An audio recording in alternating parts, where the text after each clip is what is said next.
Alors, bienvenue à tous officiellement. Comme je le disais un peu plus tôt, mon nom est Mathieu Bouchard. Je suis président du comité Citoyenneté et Charte, qui est un comité de l'Association du barreau canadien, Division Québec. Le programme, c'est un programme qu'on offre dans les écoles secondaires depuis 1996, qui a débuté à la commission scolaire Lester B. Pearson, mais qui est offert maintenant dans les écoles secondaires de la grande région. Quand je dis la grande région métropolitaine, comme vous avez pu le voir, on l'offre jusque dans la Naudière, dans les Laurentides, sur la Rive-Sud. Le programme tient, en fait, il y a 3 piliers. Il y a les enseignants, évidemment, qui nous permettent d'aller dans leurs écoles et de prendre de leur temps et d'enseigner ou d'introduire leurs élèves aux chartes, à la Charte québécoise, à la Charte canadienne. Les juges qui participent à la fin lors des séances, des simulations de plaidoirie et qui, eux aussi, donnent de leur temps. Et enfin, les avocats là, qui sont clés parce que là, vous y allez pour 2 périodes pour préparer les élèves et pour assister avec les juges à la simulation de plaidoirie. Donc, votre rôle est clé dans tout ce programme-là. Et année après année, les commentaires que l'on reçoit, tant de la part des élèves, de la part des enseignants, que de la part aussi de leurs parents, parfois, sont toujours extrêmement positifs. Donc, je peux vous dire, c'est un programme qui est très apprécié, et on vous remercie pour votre participation. Alors, le but de la formation aujourd'hui, c'est vraiment de vous donner les outils qui vont vous permettre justement d'aider les élèves, les enseignants dans le programme. Je vous ai demandé d'apporter la documentation qui est remise aux enseignants. Comme vous avez pu le voir là, en l'imprimant en ligne, on a 2 documents, un guide de l'enseignant et un guide de l'élève qui sont disponibles en français et en anglais.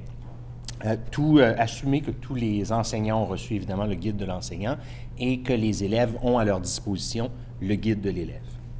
Je vais vous inviter à prendre la table des matières aux pages 4 et 5 où on voit très bien la structure du programme. Alors, le programme est divisé en 4 cours. Parfois, c'est 5 cours lorsque c'est des périodes qui sont plus courtes. Normalement, c'est 4 cours. Les 2 premiers, les cours 1 et 2, ce sont les cours qui se font en classe. Donc, vous ne participez pas, c'est simplement les enseignants qui, sous la forme de cours magistraux, d'exercices, de questions et réponses, vont faire une introduction aux chartes, à la Charte québécoise et à la Charte canadienne avec leurs élèves.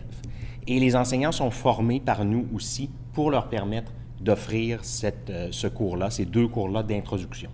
Et si vous parcourez la documentation, vous allez voir, ça a été fait, la documentation en collaboration avec Éducalois. Alors, c'est très bien fait, c'est vraiment mis au niveau des élèves de secondaire 4 et 5, et ça leur permet de se familiariser avec les concepts en matière de charte, avec les droits fondamentaux les plus importants, avec les limites à ces droits-là, donc l'article 1 de la Charte canadienne, la clause non-obstant.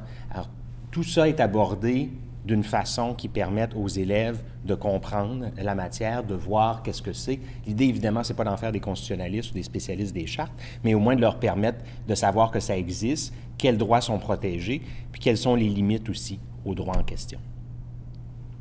Si, à tout moment, vous avez des questions, ne gênez pas, vous pouvez m'interrompre et puis me poser les questions.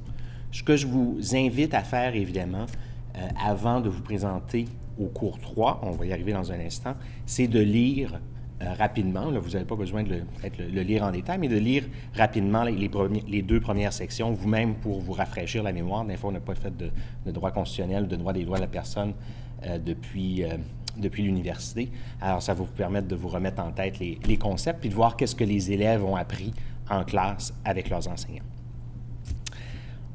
On arrive au cours 3 et c'est là où vous, comme avocat, vous entrez en ligne de compte. C'est là où votre rôle commence.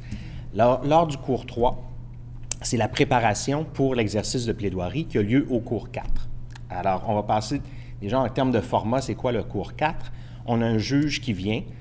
La classe est divisée en 3 grands groupes, donc 8 élèves qui vont jouer les juges. Alors, ça va former le banc de la Cour suprême avec le juge en chef qui est le vrai juge et les juges élèves qui siègent avec lui. Ensuite, on a un groupe d'appelants et on a un groupe d'intimés. Et on va avoir une simulation d'appel devant la Cour suprême du Canada où les élèves, les appelants vont présenter leur argumentation en appel, les intimés, l'argumentation en réponse et ensuite une réplique avec question des juges. Les juges ensuite se retirent, délibèrent et reviennent avec une décision. Parfois, il y a une dissidence, parfois, c'est unanime, et vont expliquer un peu leurs motifs. Alors, tout ça est fait, encore une fois, pour démystifier le système juridique, pour leur permettre d'avoir une meilleure idée comment ça fonctionne, puis aussi pour qu'ils se rendent compte de, ça veut dire, c'est quoi finalement un jugement, qu'est-ce que ça fait un tribunal, qu'est-ce que ça fait une cour, c'est quoi l'indépendance finalement du judiciaire, l'impartialité. Alors, ce sont toutes des notions qui sont très abstraites, mais une fois qu'on les met en situation, une fois qu'on demande à des élèves d'être impartiaux, de juger en fonction des arguments qui leur sont présentés, et non pas en fonction du fait que ce sont leurs amis du côté des appelants plutôt que du côté des intimés, ça devient beaucoup plus concret. Et le juge assiste à ce moment-là dans l'exercice.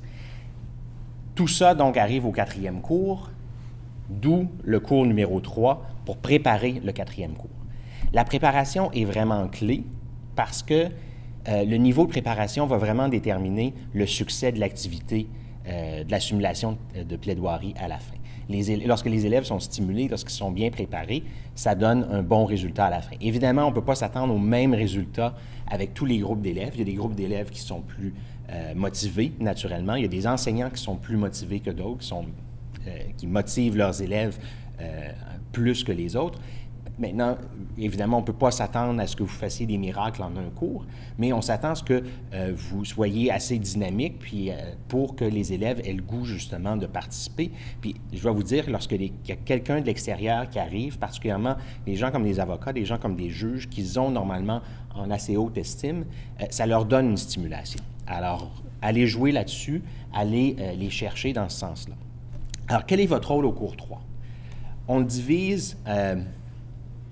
On divise en différentes parties. Il y a une première partie qui est un petit peu plus théorique, c'est-à-dire qu'au début du cours, on vous invite à vous présenter vous-même, présenter votre pratique, votre historique rapidement, et ensuite de parler de façon générale de c'est quoi la plaidoirie. Je ne sais pas si tout le monde ici est en pratique en litige ou a des connaissances en litige, mais il faut essayer de leur expliquer un peu c'est quoi se présenter devant les tribunaux. Moi, je leur dis toujours, vous savez, les plaidoiries, parce que parfois dans des écoles, ils font du débat, donc ils ont une bonne idée des notions de base en matière de débat. Alors, on leur explique que la plaidoirie, c'est un débat qui est organisé, où on doit avoir un sens de décorum.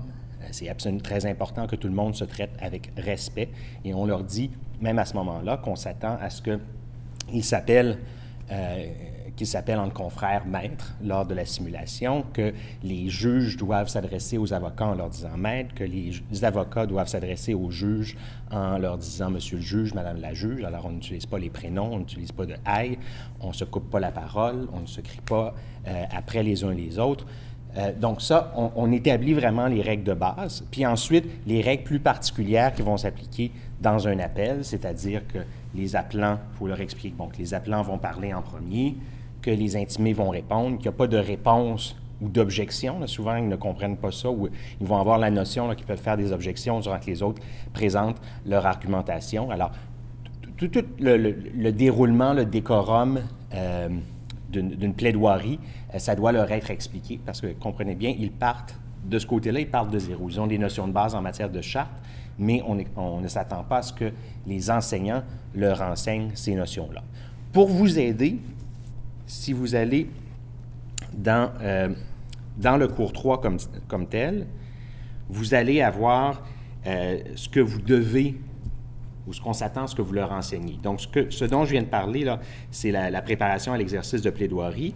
Et vous allez voir, on a un développement sur qu'est-ce qu'un argument juridique et comment se développe-t-il, les règles de conduite à respecter dans une salle d'audience, quel est le rôle de l'avocat pendant l'audience, quel est le rôle du juge, qui d'autre joue un rôle dans une salle d'audience. Alors, c'est là qu'on leur parle du greffier, du huissier audiencier.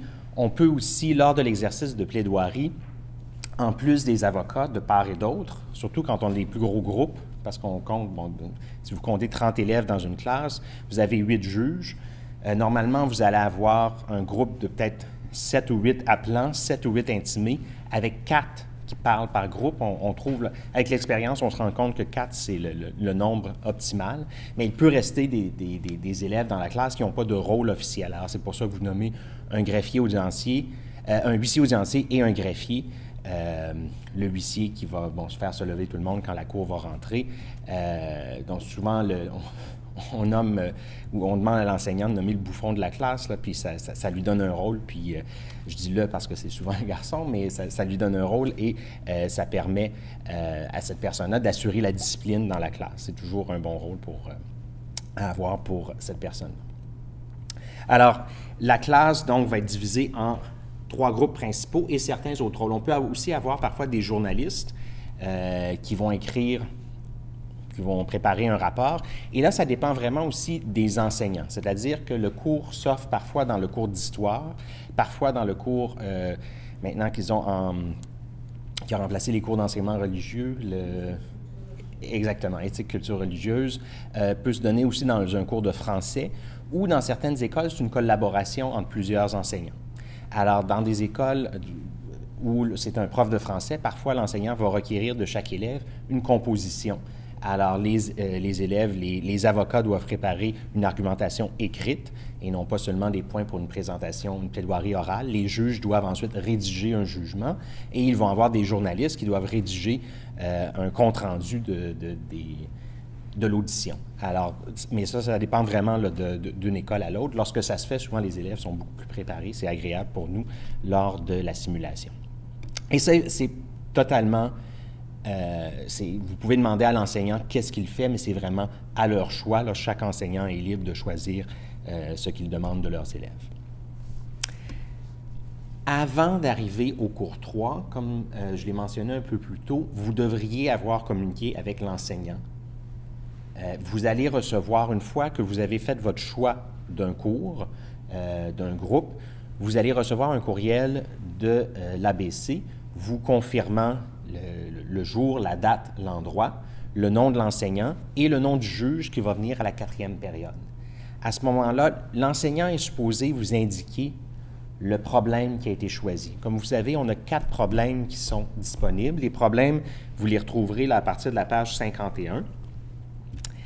Ce sont l'affaire Multani, donc le port du kirpan dans une école, l'affaire R contre MR, qui était une fouille d'un élève dans une école. Celui-là, attendez-vous à le voir, étudiez-le bien parce qu'il est très, très, très populaire.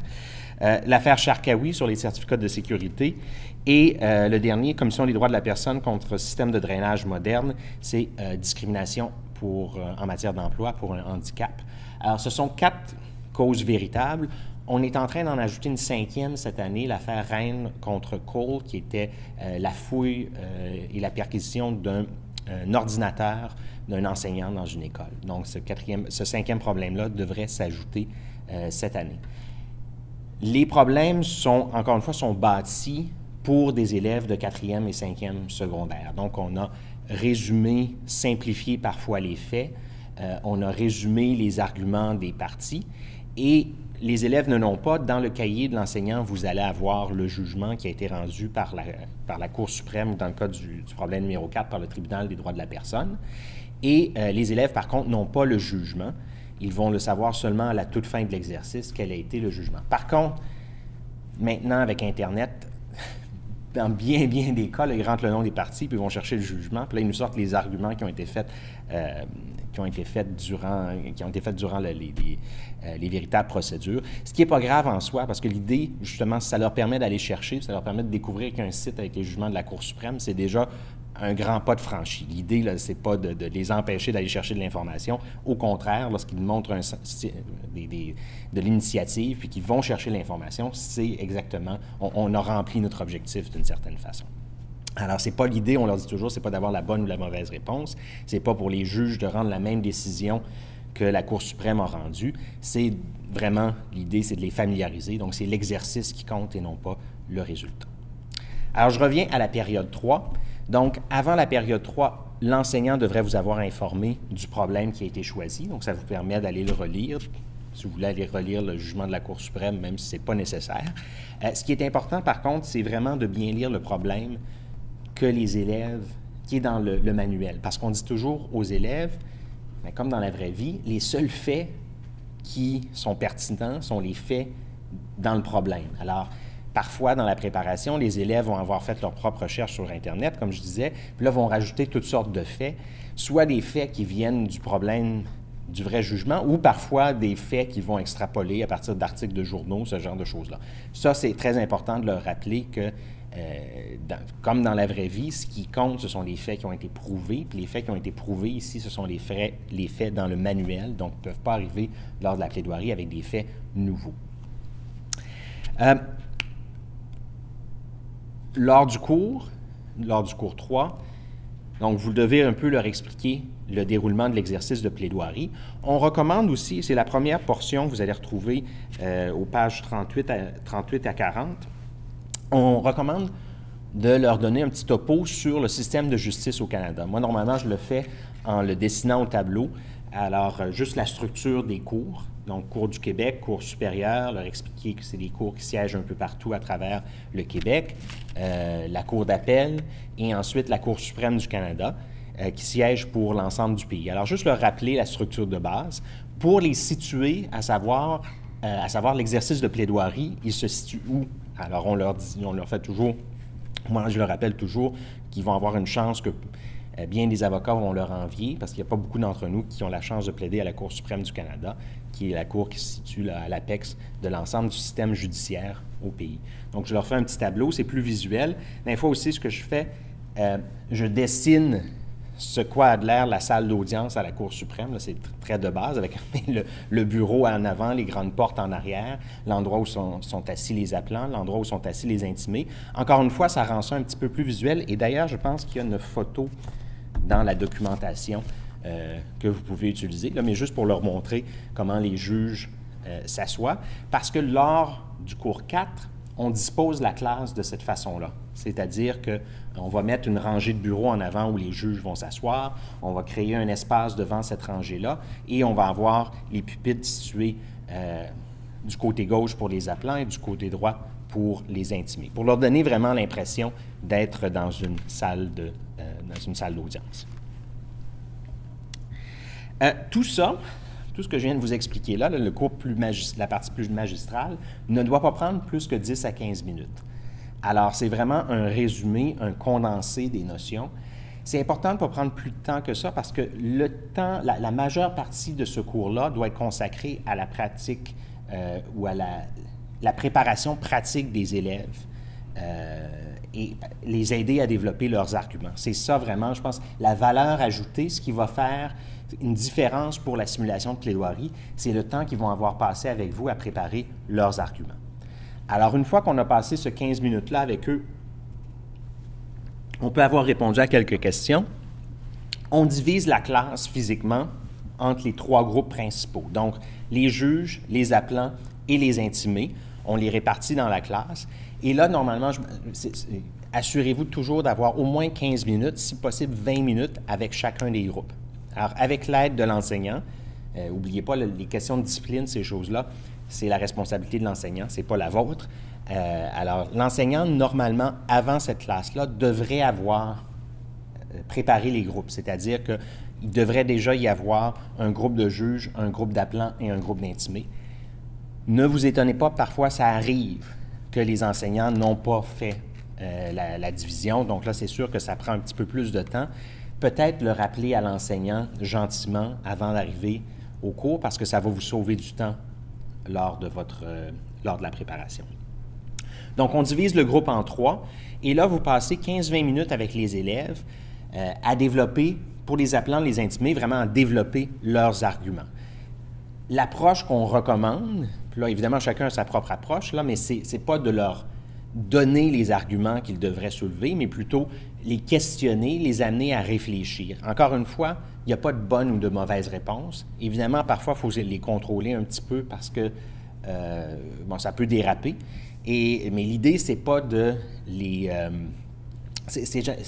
chacun a ses propres façons de faire, chacun a ses propres façons de voir. Il y a des sujets qui peuvent être délicats dans les sujets dont on traite, mais c'est d'essayer de les faire réfléchir. Si vous amènez un argument qui est un petit peu plus difficile à prendre, plutôt que de les confronter, c'est peut-être de les faire réfléchir en leur posant des questions sur les fondements de l'argument. Puis, dans la plupart des cas, ils entendent des choses à la radio ou les parents peuvent parfois dire des choses, ils n'y ont pas réfléchi. Puis, en les faisant réfléchir, en les amenant à réfléchir par eux-mêmes, on les fait cheminer, puis à développer une opinion qui est plus éclairée, je dirais, que la première opinion qu'ils peuvent avoir ou de l'opinion qu'ils ont entendue sur des lignes téléphoniques, des lignes ouvertes à la radio.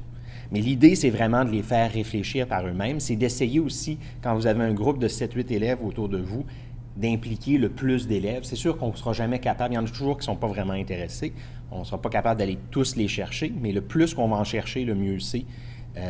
Puis évidemment, là, on a chacun nos forces, nos faiblesses, donc on essaie d'y aller. Il n'y a personne ici qui a un bac en pédagogie, à moins là que je me trompe. Donc, vous y allez avec du mieux que vous pouvez et puis vous essayez. Tant que vous êtes capable d'en accrocher quelques-uns, bien, c'est déjà ça de prix. Donc, vous passez ce temps-là 15-20 minutes avec les appelants, 15-20 minutes avec les intimés. Normalement, on leur demande d'écrire les arguments, les mettre par écrit.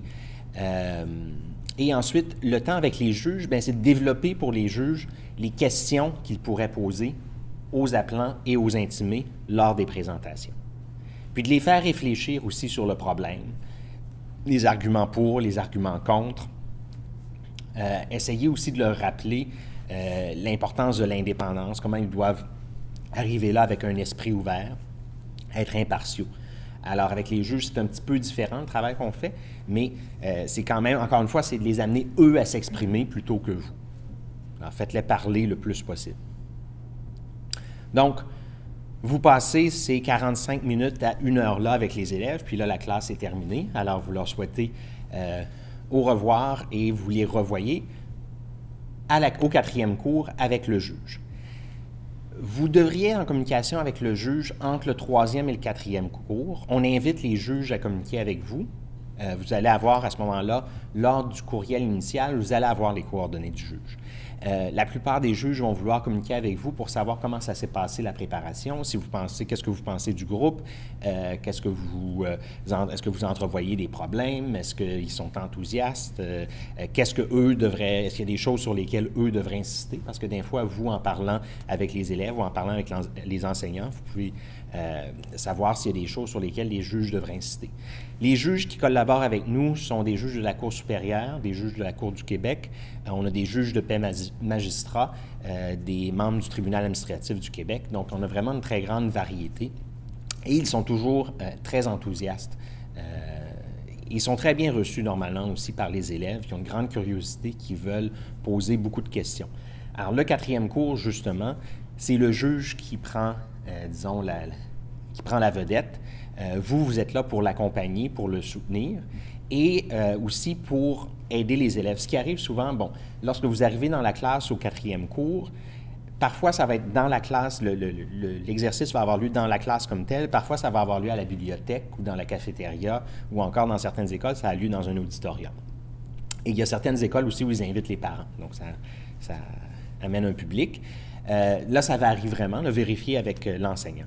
Mais vous arrivez là, le juge, parfois, ils vont demander au juge de stager. Dans certaines écoles, donc le juge peut accepter d'être togé. Dans certaines écoles, ils vont même louer ou vont prendre les toges des finissants pour les avocats et les juges. Dans certaines écoles, ils n'auront pas de toge, mais au moins les élèves vont devoir être en veston. Alors, ça varie vraiment, mais il y a d'autres écoles où ils arrivent dans leurs habits tous les jours. Alors, ça varie d'une école, d'un enseignant à l'autre. Donc, au début de la classe, quand les gens se préparent,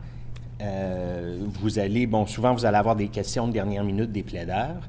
Le juge, une fois que la classe commence, va faire une courte présentation d'environ 5 minutes sur son parcours, le tribunal ou la cour où il siège, et va prendre quelques questions. Et ensuite, va se retirer avec les juges élèves et ils vont aller se préparer durant 5-10 minutes à l'audition. Alors, on demande toujours aux enseignants d'avoir un autre local disponible, soit une classe qui n'est pas utilisée à ce moment-là, soit la bibliothèque, où les juges peuvent aller se retirer durant 5-10 minutes avant le début des plaidoiries. Durant ces 5-10 minutes-là, vous, justement, votre rôle à ce moment-là, c'est de vérifier avec les élèves qui s'apprêtent à plaider, donc les intimés, les appelants, s'ils ont des questions de dernière minute, s'ils sont prêts à procéder, s'ils sont nerveux, comme ça, on peut prendre aussi des questions de la salle, des autres personnes qui n'auront pas à plaider, mais qui vont assister. Et là, les juste pour meubler le temps avant que les juges reviennent. Donc, quand les juges arrivent, l'huissier audiencier va demander à tout le monde de se lever. Vous, à ce moment-là, vous allez dans l'audience, vous êtes spectateur pour cette portion-là de l'audition.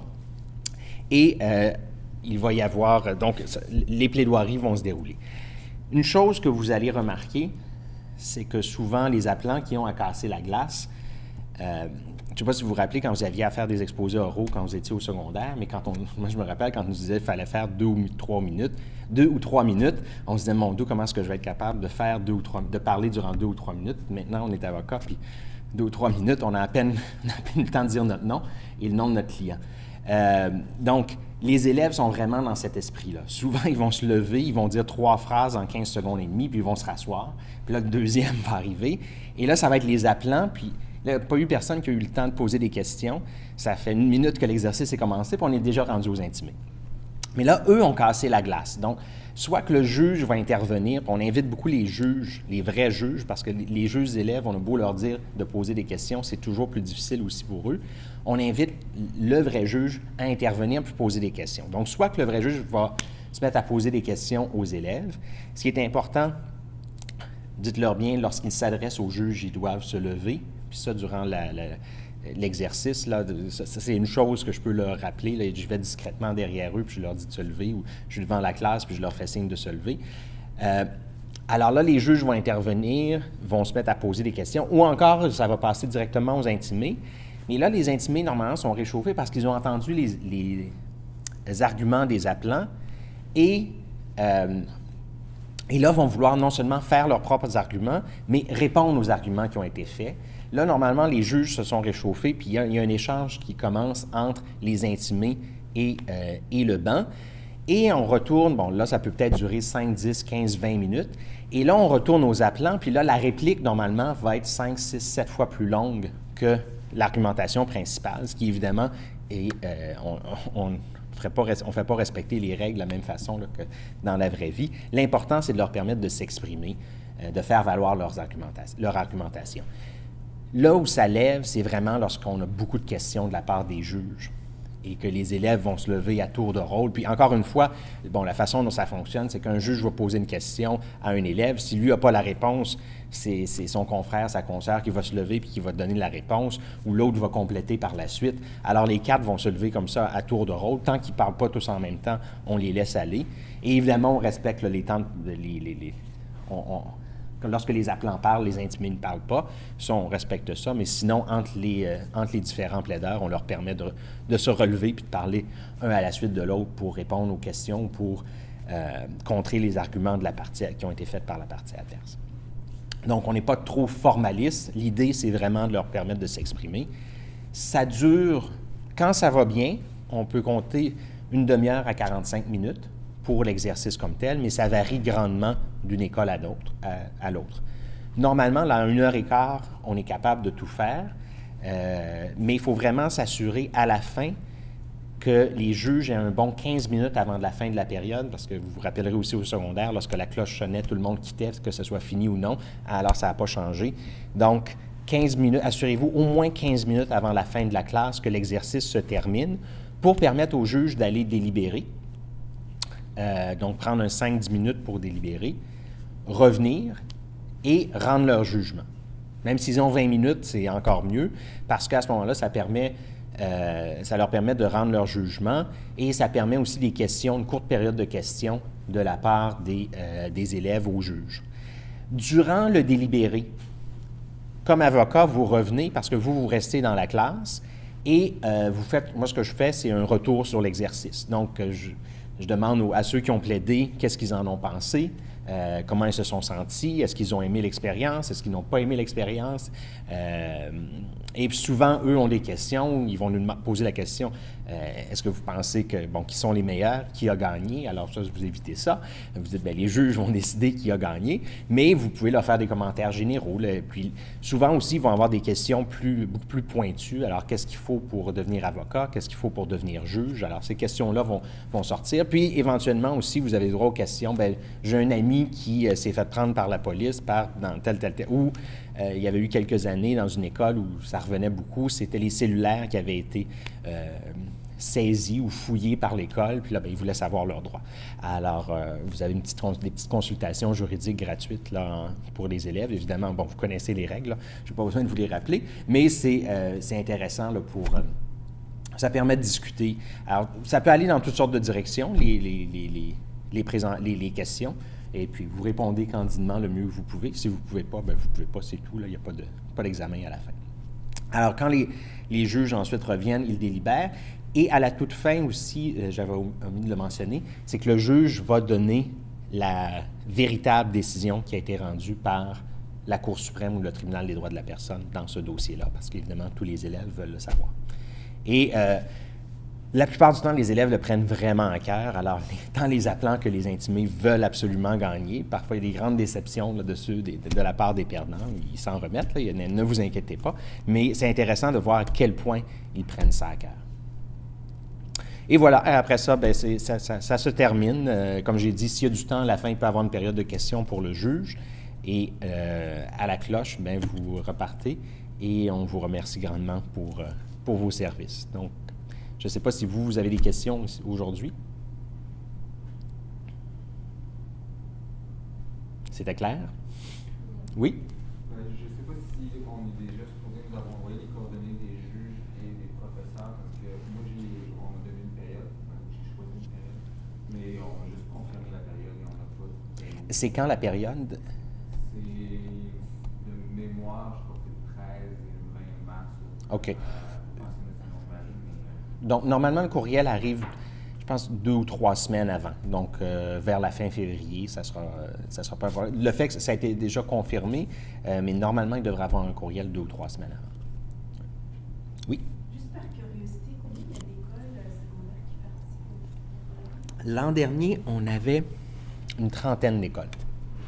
Oui.